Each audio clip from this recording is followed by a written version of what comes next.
This spectacular waterfall behind me is one of several found in an area which has earned itself the romantic name of Waterfall Country. Find out where I am in just a moment.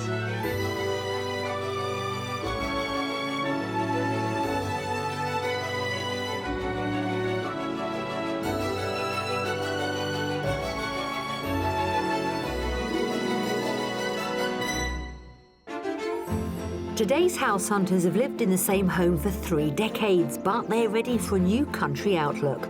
It's the kind of view that we're looking for. Really good. I can imagine myself sat here with a gin and tonic, looking at that. But can we find them a relaxing retirement, or will it all feel too much like gardening leave? It just looks like a lot of hard work to me, and that'd be down to you.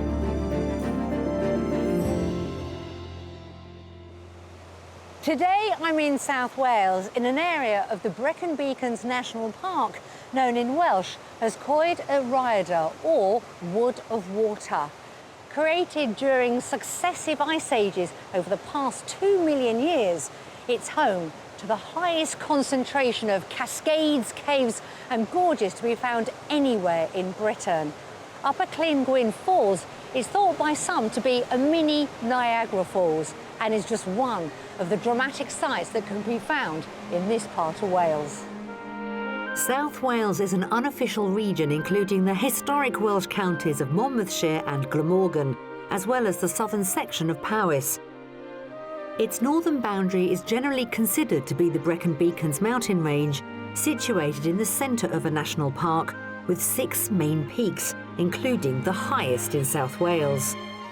Water is central to the landscape here, with the park featuring over 140 miles of rivers, as well as 9 reservoirs, and the area supplies most of the drinking water for the population and industry of South Wales.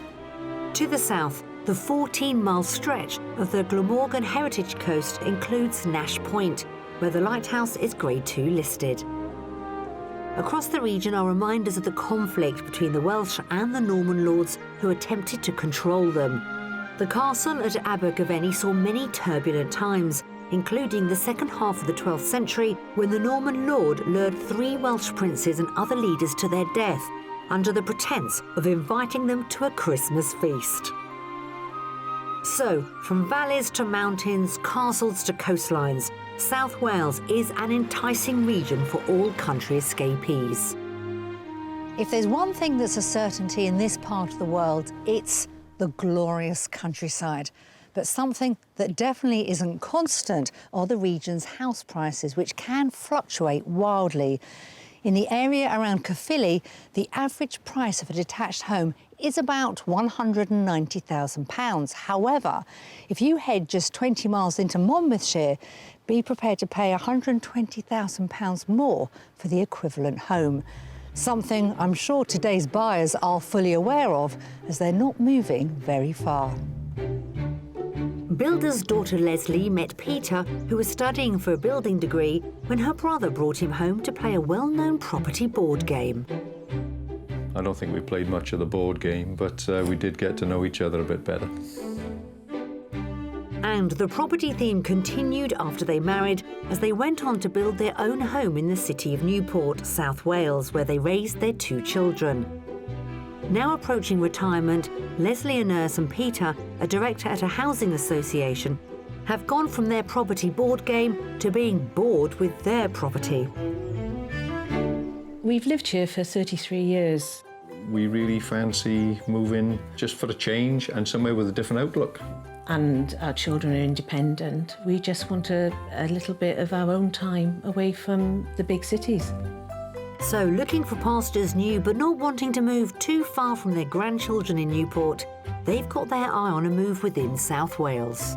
The areas that we would like to look at are within Usk, Abergavenny, Chepstow, and the rural areas in between those towns. It just seems a nice place to be, plus the fact that you're on the edge of the Brecon Beacons. We do like to get out and about and get the walk-in boots on and get a bit of fresh air now and again. They may agree on location, but when it comes to the type of house, things aren't so simple. When we're looking at houses, we have got different views on things, most things, and possibly it's why we've not moved in 33 years. She'll pull up properties sometimes and say, what do you think of that? And my first thing is to look at the location of it, and I said, waste of time. Oh, but it's got a lovely kitchen, or doesn't matter, we ain't going there. Finding common ground is going to be something of a challenge, and the move has to cater to different hobbies too. I enjoy hosting dinner parties because I like to entertain and I like to see people enjoying themselves. I keep bees. I actually inherited them from my father-in-law. I'm very much a novice at it, but I would like to extend the number of hives that we have. I've just recently acquired a banjo. Leslie doesn't really like listening to me practice because it's a bit of a noise. They may have different tastes in most things, but after 40 years of marriage, they're ready to start a fresh chapter together. You just think it's our time now and I want to get moving. Everything's a compromise. And that's probably why we've been married for nearly 40 years. Leslie and Peter are keen to move closer to the centres of Abergavenny, Usk and Chepstow. But before we start looking at houses, I'm keen to find out why, after 33 years, they want to move elsewhere in the region. Well, Peter and Leslie, welcome to South Wales. Although perhaps you should be welcoming me, because this really is your home, this region, isn't it? Well, we live in the next county, yeah. What are you hoping moving more into the countryside will do for the two of you? I think the main reason that we want to move is because we haven't got a view from the property we've got at the moment. And as you can see, it's beautiful around this area and we'd like a better view. And we just like a bit of peace and quiet, I think. This is what we're after, isn't it? Yeah. Yes. A little bit of bird song and not much else. Yeah. Wonderful. Now, it's not just the two of you moving, is it? I have to consider, how many? 200,000 bees as well. That's 3 hives worth. And the hives are coming with us, are they? Oh, yes. Is there anything we need to bear in mind when we're talking about keeping bees? You know, how large the garden has to be, where they should be situated? What do the bees need? A little bit of space, so away from people, really. So let's park the bees to the side just for the minute, because I want to find out more about the home that you're after. What type of property is it? Somewhere detached. Yeah. At least 3 bedrooms. Leslie would like a separate dining room. And we do entertain. You love your entertaining yes. and your cooking, don't you? Yeah. Hopefully a separate utility room, because when we're harvesting the bees, we need somewhere where we can extract the honey. A garage is important. What about the architectural style? Anything in particular that you're looking for with this new home? What's it going to look like? Doesn't matter if it's modern or old. We don't mind doing some renovation work, because we've obviously built the first one. We're quite happy Quite handy, yeah. Yeah? Don't mind a bit of a project, bit of No, renovation? Not at all. If I was going to ask you about the location itself, what do the two of you think? Are you looking to be in a village, on the edge of a village, or perhaps something much more remote, more rural? Not remote. Yeah, we'd like to be close to a community, but we also like our privacy. Why do you need our help? Because we're moving, what, 30, 40 miles? We have looked, but we can never seem to agree to, oh, well, let's go and have a look at that one. Right. Do you need a push in a nice, subtle Yes, way? yes. A little gentle push? Yes. A little gentle push, OK. Yeah, well, perhaps we can persuade you, help you, hold your hands with this move. Remind us of the budget. How much have we got to spend? About 500,000. Because we do have 3 splendid properties lined up to show you, so should we get started? For a budget of £500,000, Leslie and Peter are looking for a detached property with countryside views and at least 3 bedrooms. They'd like a separate dining room for entertaining, as well as a utility room, a garage and outside space to keep the bees. They're open to any style of home and are happy to take on a project. We've got 3 fantastic houses to show them, each offering a different take on their wish list. After every house tour, I'll be seeing how close they can get to the asking price. The final option is our mystery house, which could well find them in an unexpected position. Let's touch on this move. How long have you two been discussing it? Since we built the place that we're in. So do all your friends keep saying to you, you're never going to move, you just keep talking about it? They take the mickey out of us all the time because they always say, have you put your bungalow up for sale now? Are you going to move now? Yeah. And is every year the year that you're going to make the move? Yeah. I'm really getting to know the two of you now. Let's hope our first house comes up to scratch. We're nearly there. Our first property is located in the parish of Llanfavon in Caerphilly. A mile away, there's a choice of shops and services in the village of Nelson. Historically a stopover on the Drovers Trail from the South Wales coast, Lord Nelson is reputed to have been served in a 300-year-old coaching inn here. The surrounding countryside of Llanfavon is reached via quiet country lanes and several rights of way, from which far-reaching views include the Brecon Beacons. House number 1 is located in a very rural setting between 3 farms. This is our first stop with our very first property. It's very old by the look of the plaque on the front. 1862. Looking out from the windows, the view you have is quite magnificent, isn't it? Yeah, very extensive. Well, it's got a great view from here, and it also gives us the privacy that we're looking for. We've never lived in an old house. We've always lived in new houses. Well, let's take a look inside the property and see what you think of that. Okay. Having lived in their own self-build for over 3 decades, this 19th century Welsh stone and slate house might require Leslie and Peter to do some adjusting.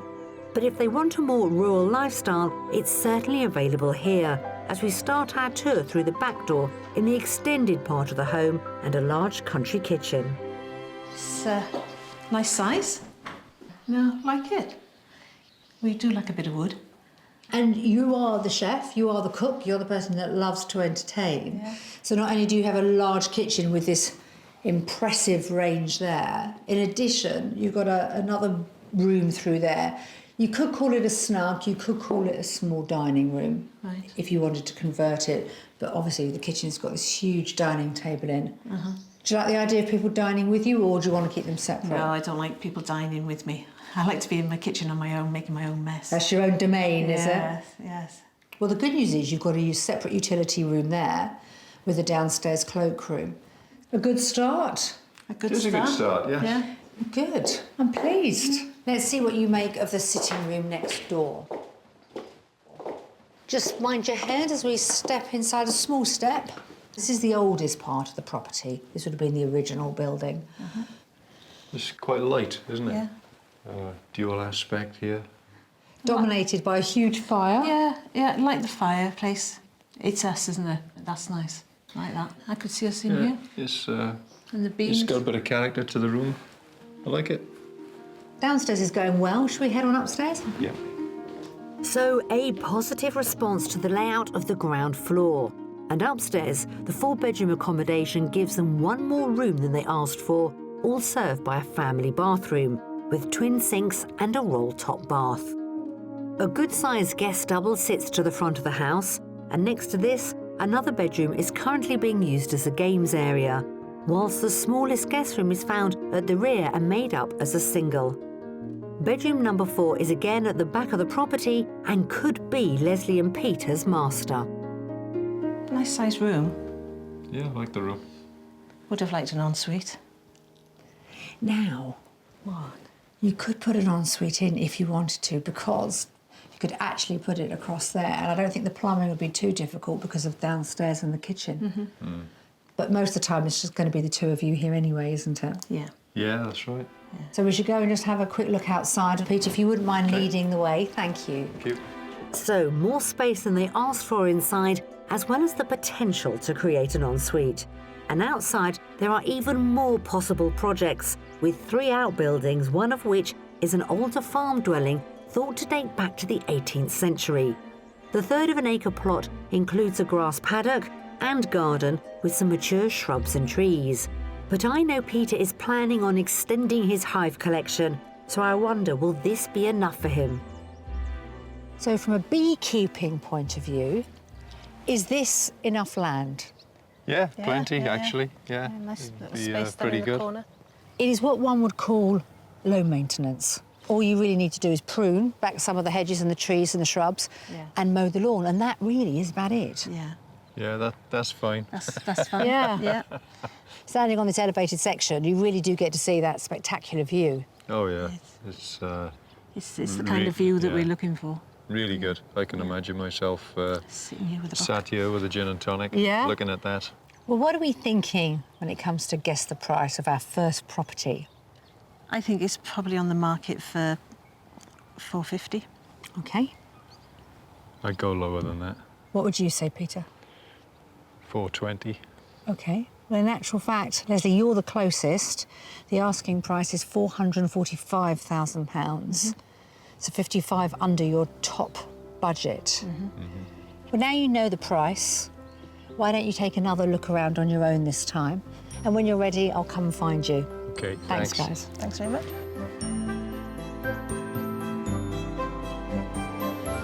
Leaving plenty of budget left over, this 19th century stone and slate house has a dining kitchen and 2 reception rooms. There's one more bedroom than they asked for and a selection of outbuildings giving scope for a renovation project. And it's got the far-reaching views they asked for. Handy space. It's certainly got potential. Keep me busy for a while, yes. I really like some parts of the property. The kitchen is a really good size, and there's a useful range of outbuildings, which I'm sure I could convert to whatever use we wanted to put them. As far as this property is concerned, the kitchen is lovely. Bedrooms are a good size, and I particularly like the low-maintenance garden. It is so quiet and peaceful here. Apart from the odd lamb giving me a bar, that's all I've really heard. Yeah. Beautiful. Have you seen enough, though? Yeah, I think so. It's very, very good. And, Ready to hit the road? Yeah. Yes, we are. Come on, then. Thanks.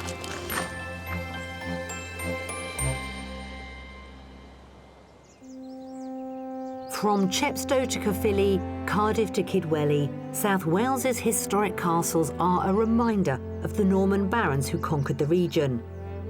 Whilst Cyfarthfa Castle in Merthyr Tydfil looks like it was built for nobility, it is in fact a Victorian mansion and home to a family of ironmasters when the region was a world centre for iron.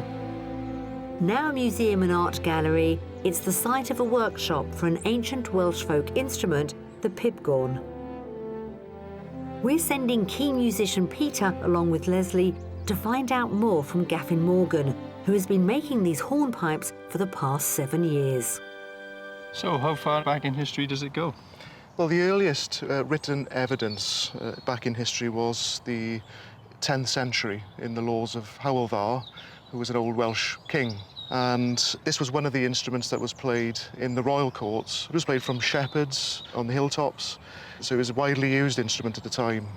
It looks a bit like a recorder. It's a very simple instrument. It's originally made from elderwood, which was easy to hollow out, and obviously with the cow horn ends. And then this is an amplification chamber here, so this is what produces all the sound. And it's thought that this was the original chanter from a bagpipe, and then this was put into a bag and then blown, rather than mouth blown. So would you say this comes before the bagpipe? This certainly comes before the bagpipe. Excellent. So we've Yes. beaten the Scots. We've beaten the Scots or something. You play it yourself? Yes, I do. Would you like to hear it? Yeah, very much. Okay.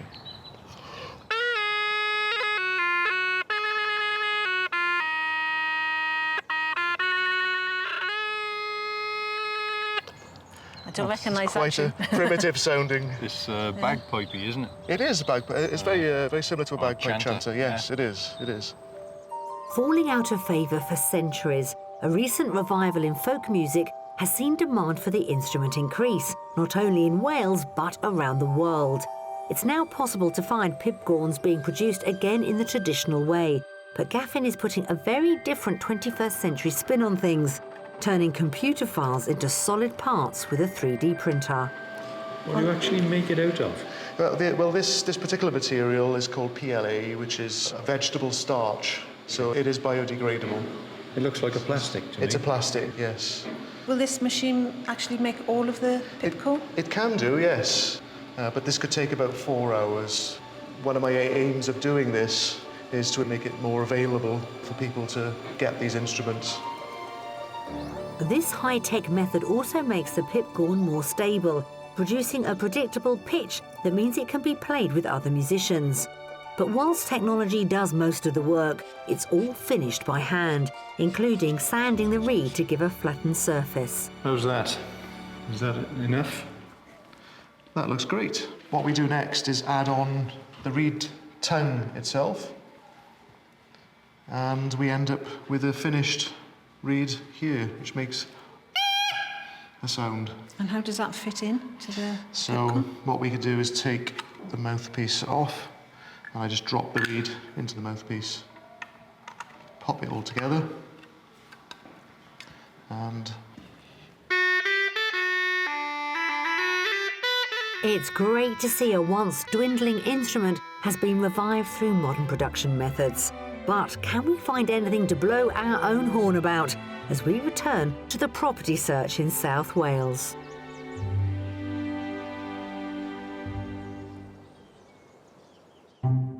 For our second house, we're heading close to the English border and the Monmouthshire village of Grosmont. It's a beautifully preserved place set in a conservation area and would offer Peter and Leslie that country community they're after. So how much do you know about this area? Nothing really, other than the fact that it's in a beautiful part of Monmouthshire, within striking distance of the Wye Valley and the Brecon Beacons. It's a beautiful chocolate box type of village, isn't it? It's stunning. Lovely. This village was famed for its Norman church and castle, which is still in existence, actually, just down the road. So you've got a post office and you've got a pub here. You've got a community right on your doorstep. It's a mile and a half from the pretty village centre to house number 2. So down this country lane is our second property. Nice. Yeah? Yeah, I like the stonework. Yeah. Is this Yeah. more what you had in mind? Yeah. Yes, ticks more boxes so Ticks far. more Yeah. boxes. Should we take a step inside and have a look around? Yes. Yeah, let's do that. A good first impression. And built in 1989 on the site of an older cottage, this home perhaps combines the best of old and new, with a porched entrance at the side leading through a hall and into the country kitchen. We could work with this, couldn't we? I like the separate dining space on the end there. No, it's Stick the, Nice. the family around there while I'm busy over there. practical kitchen. Yeah. Could I say informal dining here, and then perhaps more formal dining Oh, yeah. next door? Yeah, no, Yeah, it's a good- nice, it's a good feeling. nice shape, and so you can work with the space. It'd suit us. Good, very good start. Next to the kitchen, there's a handy utility space and a cloakroom, whilst the dining room is flanked by a conservatory and the largest of the reception spaces. Nice to have the two separate reception rooms when you're entertaining. Yeah. Thick walls. Yeah, nice stone Yeah. walls. Keep the heat in. Looking out the window, you can see there's fabulous fields and woodland at the top. Yeah. And I've just noticed there's window seats as well on both the windows there. They're nice. It's something we can work with, I think. Yeah. The layout, the shape, the size of the rooms, all positive. Yeah, well, that's good. Yeah. Let's hope it continues when we take a look at the bedrooms. A good start on the ground floor, but let's see what they make of the 4-bedroom sleeping quarters. To the front of the home is a well-proportioned guest double and a single bedroom, plus, behind this, a 3rd guest bedroom currently used as an office. These are all served by a family bathroom. Leslie has said she'd like an ensuite, and with bedroom number 4, she could have it. What do you think of the master for the two of you? It's a good space. Certainly view. big enough. Yeah. Yeah. Views? Yeah. Views from both windows. Good yeah. views. We've got all this storage, Yes. but these doors are dummy doors, if you like, because take a look through there. It's a nice size ensuite, isn't it? Do me. It's really good. Really good. So inside, there's the ensuite Leslie hoped for, and outside, we find the garage and workshop Peter requested, as well as plenty of parking. The half-acre plot includes several fruit trees, whilst a meandering pathway leads to an impressive wildlife garden, including a pond stocked with fish, frogs and newts. There are wonderful views and certainly enough scope for Peter's bees. I like it. Good. I like it a lot. It just looks like a lot of hard work to me. And that'd be down to you. But when you're retired, you will have nothing else to do, will you? What price are we going to put then on this property? What are we thinking it's on the market for? 485. Okay. 475. You two, I hope, are going to be pleasantly surprised because the asking price is actually £425,000. Well worth considering. Oh, look at that smile, yes. I think it's worth a second viewing on your own this time. Yeah. Thanks very Yeah, much. thank We'll have a you. browse. Go and check out where the bees are going to live. What a beautiful home, way under their budget. Lovely land, beautiful aspect. I think it's got everything that they want with money to spare. A substantial £75,000 below budget, this detached cottage provides a large country kitchen breakfast room, as well as a dedicated dining room and further large reception. There are 4 bedrooms, including that master ensuite, wonderful views and beautifully kept gardens, all close to the amenities of an idyllic village. The thing I like most about the property is the location. It's in exactly the sort of place that we want to be. There's a few alterations that I know that we would want to do to it, but I think it probably would become the property that we could live in. On the basis that we don't agree on everything, we'll probably have a good discussion this evening. Have you seen enough? Yeah, for now. Yeah, I think we have. Yeah. Feeling good? 2 houses in. I think we ended on a high, didn't we? We did. Very much so. Like Good. the area, like the house. Brilliant. And guess what? We've got one more house to show you tomorrow, so you can look forward to that. Should we hit the road?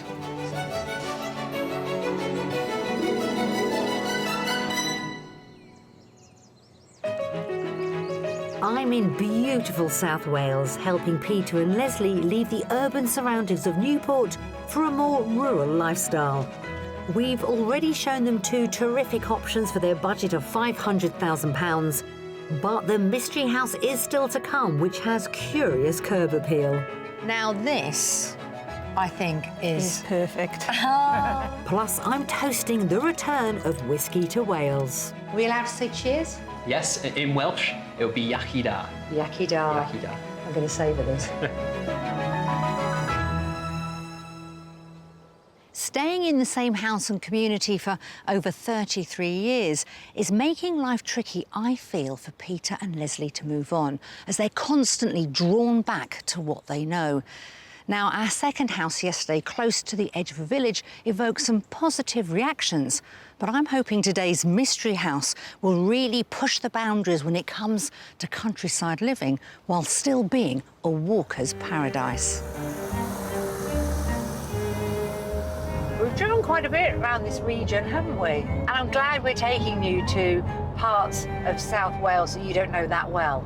Yeah, we thought we knew the area fairly well, but we've definitely seen places in the last 2 days that we had no idea were there. Well, hopefully we'll surprise you even more today with our mystery house, and surprise you in a good way. Looking forward to it. For our mystery offering, we're venturing into mid-Wales and the Powys Market town of Brecon. Lying north of the Brecon Beacons, yet still within the national park, it's a great base for cycling and walking routes in the surrounding countryside and is located on the Monmouthshire and Brecon Canal. Originally a 19th century industrial corridor for taking iron and coal to the Severn Estuary, the canal side was redeveloped in the 1990s and is now the location for cafes and cultural activities, including a theatre. And it's next to this we find our mystery house, which I'm revealing to Leslie and Peter from the opposite side of the canal. What do you think of the actual property itself? Looks quite substantial. It does, doesn't it? And is it all one building? Do you know what it is? It looks like it could be 2 or 3 cottages, which I'm sure when it was built, it probably was, but that is all yours. Well, are you intrigued by our mystery house? Very intrigued. Yeah, Should we take a look inside? great. Love to? Thought to date to Georgian times, our mystery house was once 2 properties that are being combined into one. There are 3 stories on the left-hand side, but we're starting our tour on the two-storey right-hand side, where a porched entrance leads via a small hall into the first of the reception rooms. Really pleasant room, isn't it? But nice big windows, lots of light. It's quite to our taste, really. Yeah, I don't think we'd have any trouble Fitting in here. Yeah. I like Yes, the fireplace. huge. Different to the other two, but I like that as well. OK, well, let's see what you make of the kitchen, which is next door. Steps lead down to the ground floor level in the other half of the property. So in a way, we've moved into the more cottagey side of the property because they're two separate, it looks like two separate buildings. On first looking, there's not a lot of work surfaces in here. Yeah, smaller than the kitchens we've been in. Yeah. I would have preferred a slightly bigger. A larger kitchen. Yeah. I think that's a fair comment. To the side of us, you've got a long hallway leading to the back door and a very generous utility room and a downstairs cloakroom. Planning permission has been granted for the kitchen, in actual fact, the back of the property, to be extended up to 2 storeys. Oh, OK. So, if you wanted a small project, she says small, that's your line of business, you're going to know how much work it is, you could extend. So, as well as a decent-sized kitchen, what else did you crave?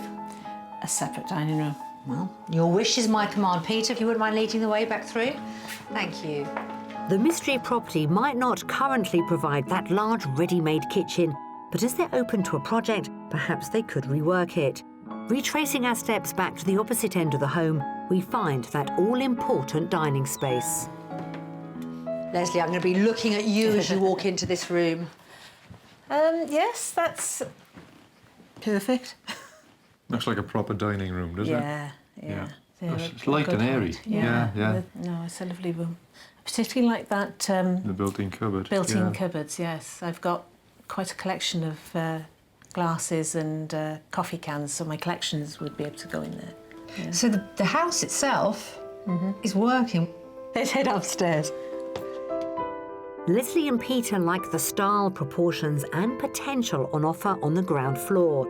And when it comes to bedrooms, our mystery house offers a possible 4. Stairs next to the dining room lead up to the first 2 guest bedrooms, both good-sized doubles, each one bright and airy thanks to those generous sash windows and high ceilings.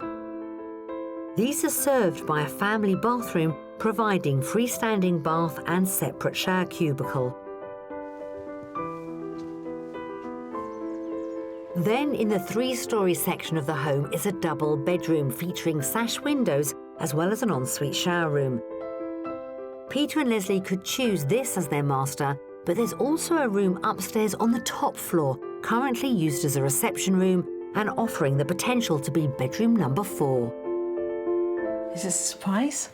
Yeah, very surprising, very quirky. You've got a cloakroom to the side of me here.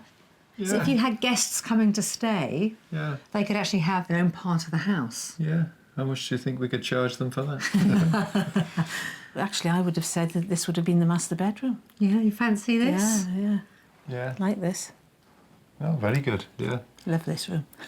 Wonderful, right. Well, the final part of this mystery jigsaw is outside. Peter, we're going to follow you if that's all right. Thank you. A strong finish for the interior of our mystery house.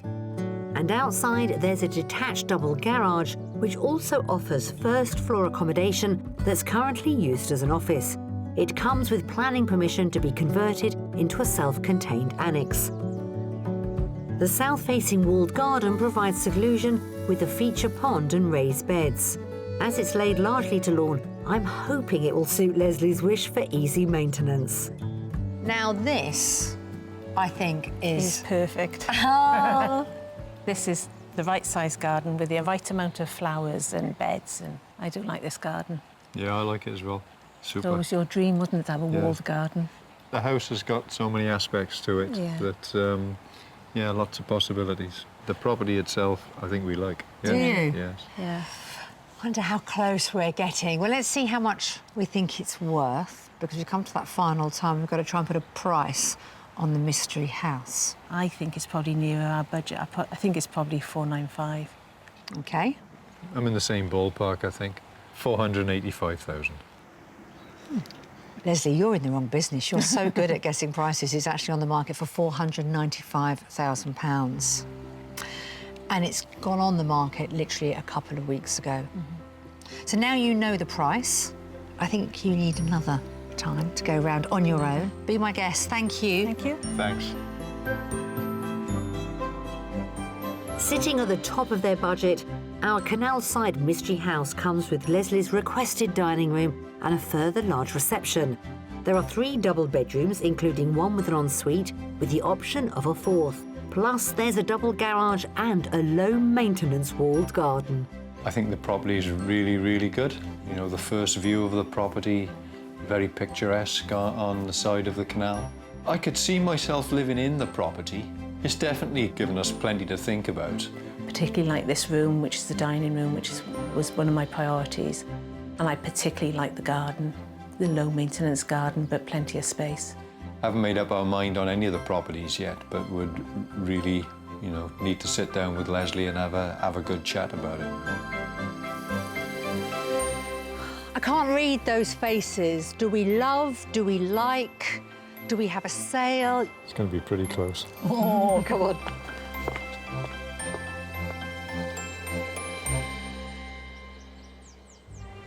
High rainfall and a confluence of rivers means the beautiful Brecon Beacons are abundant in water.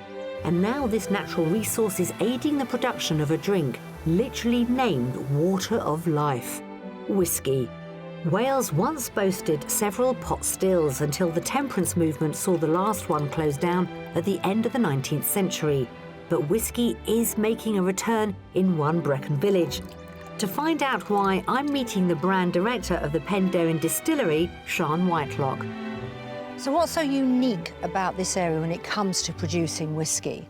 Well, obviously, we're in the Brecon Beacons and we're at the foot of the beacons, so we get a really good source of natural water. You mentioned the importance of water, but the fact that we're actually in the Brecon Beacons, does it affect the final taste of the drink? Yeah, absolutely. We use water in every part of the process, so it's crucial. It plays a crucial part. Can I see it from start to finish, the whole Yes, process? Nikki, we'll show you around. Thank you. Inside the distillery looks like something from a Heath Robinson cartoon. But fortunately, distiller David Cover is on hand to throw some light on the process. So we start off with malted barley. We're making single malt. It has to be from one distillery, and it has to be made with malted barley. So this is as it comes into us. And the first stage of the process is just to grind this into the grist, which you can see is this sort of powdery substance here. The grist is combined with local spring water in what's known as the mash tun. I can see a foam on the top. What's that? So these bubbles that are forming on the top are actually the sugars coming out into the water. And it's the sugars that we can then ferment to get the alcohol, so we add the yeast to. Those will ferment over about 3 days. And after that 3 days, we can then put them into the stills to purify the alcohol and to get a high percentage spirit. A unique feature here is the Faraday copper still, designed by a descendant of the famous Victorian scientist Michael Faraday. It only has 1 pot, whereas the Scottish would use 2 and the Irish 3. And that single distillation from 1 pot gets a very, very high strength of spirit. Normally it's about 90%, which is very, very pure for whiskey. This particularly delicate spirit then goes into barrels to mature. To demonstrate just what a difference the time in the barrels can make, David's lined up a taste test of a couple of finished whiskies. What have you selected for me to try? Well, we've got our Madeira finish and our peated finish for you to try. OK. So these are the Madeira barrels. So yeah, we move the whiskey into a second type of barrel, and that just adds some extra flavours to the whiskey. Madeira is quite sweet, so it brings some of that sweetness, some of that fruitiness into the whiskey. But it's in there for a very short period of time, normally about 6 months. My taste buds have gone into overdrive. Yeah. Because I probably, in all honesty, wouldn't ever sip anything quite so subtly.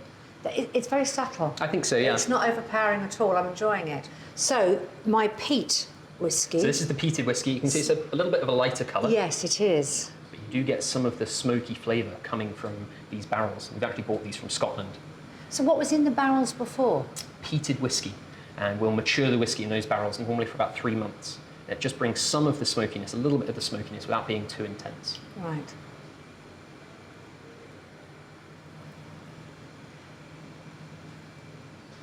Very, considerably... very different flavours. I was about to say considerably different. Yeah, absolutely. With the other one, it felt more like a journey through the countryside. This does feel under the earth. Yeah, I took a much bigger glug on that one as well. So I think the peat finish whisky for the winter. Absolutely. And the Madeira finish for the summer. Are we allowed to say cheers? Yes, in Welsh, it would be Iechyd da. Iechyd da. Iechyd da. I'm going to savour this. What a triumphant return of Welsh spirit here in the Brecon Beacons National Park. But will our house search give something to raise our glasses to, as it's decision time for Leslie and Peter? Well, our second home in our mystery house certainly provoked some positive responses from our couple.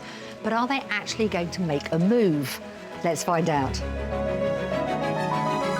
Peter and Leslie, you said that your friends have spent the last 30 years nudging you both. When are you going to move?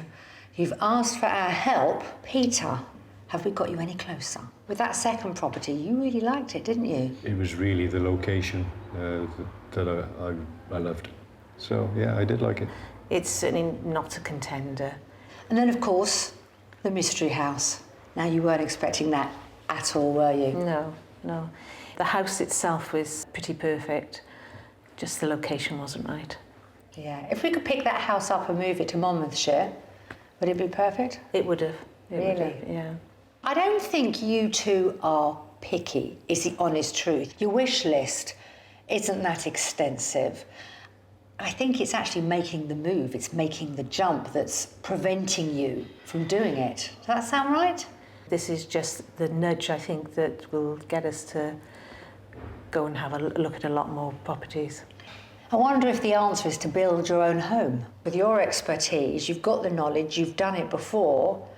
Is that perhaps the answer?